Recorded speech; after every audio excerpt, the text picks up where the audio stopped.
first, we are tracking some breaking news for you right now. A large hay fire in Mesa. It's burning at the Arizona Dairy Company. You may have seen some of that smoke there. Our Noelani Graff is live at the dairy, and she has learned the fire may be burning for days. Good morning, Nohe.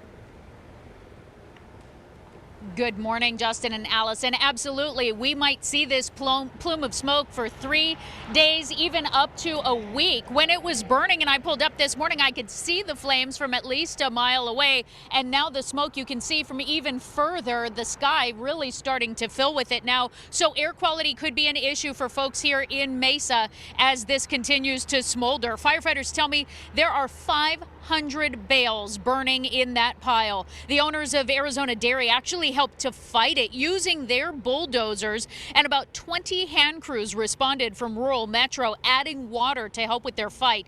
But this fire was just massive when it started. The hay back there is stacked approximately 2 stories high, so we're talking very large bales of hay, probably a 200, 250 pound bale of hay, as I said, stacked very high. So there's quite a bit of flame, a lot of heat and intensity coming off there. You're going to have a lot of smoke, and it's going to be burning for several hours now.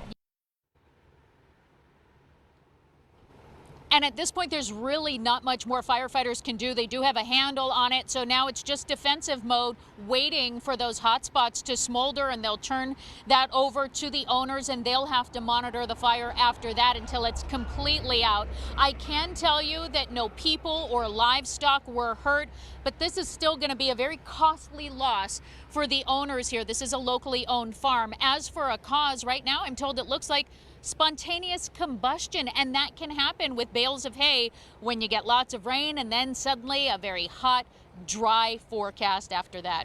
I'm Noelani Graff, live in Mesa, ABC 15 Arizona. Now back to you. Yeah, one of those things about living in Arizona that is a possibility. All right, thanks for that update.